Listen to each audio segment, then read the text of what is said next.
जय हिंद, welcome to bio affairs. So पिछले क्लास में हमने पढ़ा था रिसर्च मेथोडोलॉजी के बारे में। इनिशियली कुछ भी point like what is research, categories of research, variables, units, थोड़ा थोड़ा हमने पढ़ा था, ठीक है। और बेस्ड ऑन डिफरेंट कैटेगरीज उसके अंडर क्या क्या हो सकते हैं। लेकिन जो नेक्स्ट इम्पॉर्टेंट चीज़ मैं जानना चाहता हूँ that is type of study designs, very important. लेकिन क्या होता है कि उसमें बहुत सारे टर्म्स आएंगे इन बिटवीन जो कि क्लियर होना बहुत ही ज़रूरी है, वरना आप समझ नहीं पाएंगे जब मैं स्टडी डिज़ाइन को इलाबोरेट करूँगा इंडिविजुअली। सो उससे पहले हमें थोड़ा सा समझना है दैट इज़ कुछ टर्म। सो पहला है variables. So variables are any attribute और एनी कैरेक्टरिस्टिक, मतलब कुछ भी characteristic in a study design that is changing with the aspect of subject. ठीक है, कुछ समझ में नहीं आया फिर से बताता हूँ विथ एग्जाम्पल। मान लीजिए आप एक्सपेरिमेंट कर रहे हैं विथ 20 पीपल, 20 ह्यूमन इंडिविजुअल। तो ये जो 20 ह्यूमन इंडिविजुअल, आप मान लीजिए एक डिजीज़ देख रहे हैं कि इसमें इन 20 में इंडिविजुअल्स में कौन सा डिजीज़ है, ठीक है। तो ये जो डिजीज़ है, ये जो 20 इंडिविजुअल्स हैं उनमें से कोई मेल होगा, फीमेल होगा, डिफरेंट एजेस के लोग होंगे, ठीक है। जेनेटिक कैरेक्टरिस्टिक अलग अलग हो सकता है। सो ये जो डिफरेंट चीज़ें हैं ना अक्रॉस द इंडिविजुअल्स, ये वेरिएबल्स हैं, ठीक है। दैट कैन बी मेजर्ड, वो मेजर्ड होना चाहिए तभी वो एक वेरिएबल कहलाता है, ठीक है। मान लीजिए वेट किसी का है 50, किसी का 55, किसी का 60-65, दैट इज़ अ वेरिएबल, क्योंकि आप उसको मेज़र कर सकते हैं in a study design depending upon the subject, ठीक है। तो ये जो सब्जेक्ट है या फिर इंडिविजुअल है, इसको हम लोग यूनिट भी कहते हैं, यूनिट ऑफ द स्टडी। आप जो भी स्टडी कर रहे हैं उसमें यूनिट क्या है, एक इंडिविजुअल है, that is the subject of the study, ठीक है। यह समझ में आया आपको। अब जो वेरिएबल्स हैं वो बहुत तरह के हो सकते हैं, ठीक है।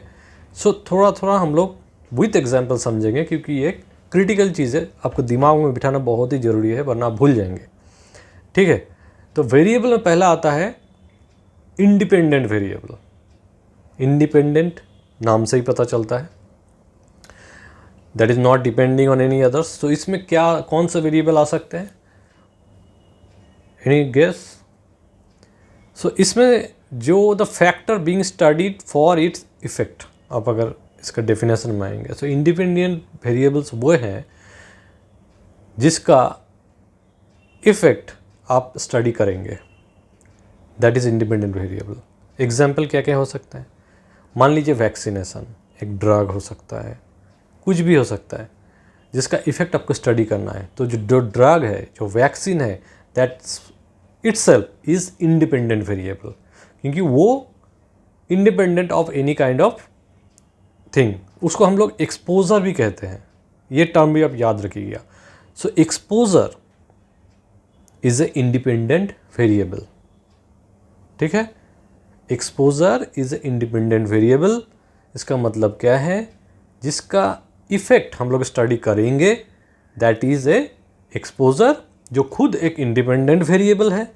और उसका एग्जाम्पल क्या हो सकता है, मान लीजिए स्मोकिंग का इफेक्ट देखना है आपको किसी के एक ग्रुप के पीपल के ऊपर, वैक्सीनेशन का इफेक्ट देखना है, डायग्नोस्टिक्स का इफेक्ट देखना है, थेरेपी का इफेक्ट देखना है, that is all independent variables, ठीक है। नेक्स्ट टाइप में आते हैं that is dependent variable. Independent तो हो गया, अब डिपेंडेंट। सो पहले ही मैंने बताया कि जो मैंने एक्सपोजर दिया था उसका इफेक्ट स्टडी करूँगा मैं अब, दैट इज़ डिपेंडेंट वेरिएबल। तो ये क्या हो गया, आउटकम। सो पहला था exposure is a independent variable, outcome is a dependent variable, okay. So the outcome of any study under this is dependent variable. अब मान लीजिए आप स्मोकिंग का, मैंने कहा स्मोकिंग इज ए एक्सपोजर, आप स्मोक करने बोले आप 20 लोगों को, उसका इफेक्ट आप देखना चाहते हैं, तो स्मोकिंग हो गया एक्सपोजर। और अगर ड्यू टू स्मोकिंग अगर उनके बॉडी में जो चेंजेस होते हैं या फिर कोई डिजीज़ डेवलप करता है, that is the outcome, okay, which is a dependent variable, okay, understood. I think आप क्लियर हो। फिर नेक्स्ट पीक में जाते हैं, दैट इज़ नेक्स्ट वेरिएबल में जाते हैं, दैट इज़ कंफाउंडिंग वेरिएबल। ये बहुत ही इंटरेस्टिंग है, MCQ में आता है बहुत सारे एग्जाम में। Confounding variable, a third value that dissociate the previous two. मतलब ये आप मान लीजिए एक्सेप्शन टाइप का है, मतलब कोई एक वेरिएबल जो अलग दो वेरिएबल्स को, एक्सपोजर एंड आउटकम दोनों को इफेक्ट कर सकता है, दैट इज कंफाउंडिंग वेरिएबल। कौन सा फैक्टर डिस्टर्ब कर सकता है? जैसे कि मान लीजिए age, socio economic status, comorbidities, ये सब जो है ना, ये कंफाउंडिंग वेरिएबल्स में आते हैं, क्योंकि वो आपकी जो स्टडी है exposure outcome dependent independent variable का जो रिलेशन है उसको डिस्टर्ब कर सकते हैं। मान लीजिए एग्जांपल ले लेते हैं, आपने स्मोकिंग का एक्सपेरिमेंट किया था 20 लोगों के ऊपर। अब उनमें से कुछ लोगों को डायबिटीज़ है, तो उनका तो बॉडी ऑलरेडी कॉम्प्रोमाइज्ड है। सो अगर आप स्मोकिंग का इफेक्ट देखना चाहते हैं तो आपको हेल्दी इंडिविजुअल लेना चाहिए था, लेकिन आप कोमॉर्बिड इंडिविजुअल ले आए। सो ये कंफाउंडिंग फैक्टर बन जाता है, कंफाउंडिंग वेरिएबल बन जाता है। एज, मान लीजिए आपने 20 लोगों को लिया है, वो डिफरेंट एजेस के हैं, तो आप कैसे बता सकते हैं कि आपका जो एक्सपोजर है और जो आउटकम है that is totally dependable, totally reliable and reproducible? ये आप बता सकते हैं? नहीं बता सकते, क्योंकि आपने मान लीजिए 10 साल के बच्चे को भी स्मोकिंग के ले लिया, 60 साल के एजेड को भी ले लिया, 40 को एजेड के, सब एजेस को आपने मिक्स कर दिया, तो ये कंफाउंडिंग फैक्टर फिर आ जाएगा, कंफाउंडिंग वेरिएबल हो जाएगा ये। ठीक है, नेक्स्ट जो आते हैं, लास्ट वेरिएबल जो आता है वो बहुत ही इंटरेस्टिंग है, that is called effect modifier variable. Effect को मॉडिफाई करता है, मतलब it can change the effect of exposure and the outcome. Okay, effect of exposure को मॉडिफाई करता है आउटकम में। ये कैसे हो सकता है? ये भी हो सकता है। मान लीजिए आपने 20 लोगों को, फिर से मैं बोल रहा हूं कि एग्जाम्पल, स्मोकिंग का एक्सपेरिमेंट किया, अब जेंडर चेंज कर दिया आपने, 20 मेल ना लेके 20 मेल और फीमेल मिक्स कर दिया आपने, या फिर आप ऐसे इंडिविजुअल को ले आए जो कि मॉडिफाइड जेनेटिकली ससेप्टेबल इंडिविजुअल्स हैं, मतलब उनके जीन में ही है कि वो स्मोकिंग के लिए, मान लीजिए वो फैमिली में कैंसर है ड्यू टू स्मोकिंग और something else, so genetically prone है to cancer due to smoking. आप ऐसे इंडिविजुअल को एंट्री दिए हैं आपके सब्जेक्ट में और आपके स्टडी में, तो ये क्या करेंगे, आपका जो एक्सपोजर है स्मोकिंग, उसका जो आउटकम है उसको मॉडिफाई कर देंगे। कहीं पे आउटकम ज़्यादा हो जाएगा, कहीं पे आउटकम कम हो जाएगा। तो ये जो फैक्टर्स हैं आपको याद रखना है जब आप स्टडी डिज़ाइन करते हैं, इसलिए मैंने कहा ना ये जो सारे टर्म से बहुत ही इंपॉर्टेंट है। अब आते हैं लॉन्गिट्यूडिनल वर्सेस ट्रांसवर्स स्टडीज़। बहुत ईजी है। Longitudinal means any study where you are following the exposure, you are following the participants for the exposure and outcome or exposure related outcome, anything। समझ में आया? मतलब मान लीजिए आपने एक स्टडी कंडक्ट किया है, फिर से ले लीजिए वो स्मोकिंग वाला, एक ही एग्जाम्पल से आपको समझाते हैं, सो इजी रहेगा याद करना। सो स्मोकिंग आपने 20 इंडिविजुअल को करवाया, ठीक है, फिर आप उसको फॉलो अप कर रहे हैं every month, every year, for 5 years और 10 years और 20 years, सो एनीथिंग।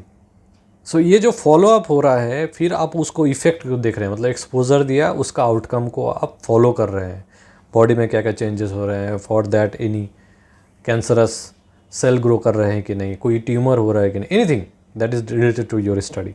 सो इसमें जो फॉलोअप हो रहा है ना, ये कहते हैं लॉन्गिट्यूडिनल स्टडी। फिर आते हैं ट्रांसवर्स स्टडी में। यहाँ पे क्या है, मैं एक स्टडी कर रहा हूँ, एक सिंगल पॉइंट ऑफ टाइम पे मैं एक्सपोजर आउटकम को एनालाइज कर लूँगा। मतलब मान लीजिए मैंने 2020 में देखना है कि कितने सारे लोग इस साल में, मैंने दिसंबर 31 को या फिर दिसंबर महीने में, एकदम जनवरी से लेकर दिसंबर तक कितने इंडिविजुअल्स में क्या क्या इफेक्ट हुए हैं due to exposure, probable exposure and the outcome, वो मैंने जस्टिफाई किया या फिर एनालाइज किया। That is transversal study, transverse study. Okay, तो रेट्रोस्पेक्टिव स्टडीज़ में क्या होता है, the outcome has already awkward.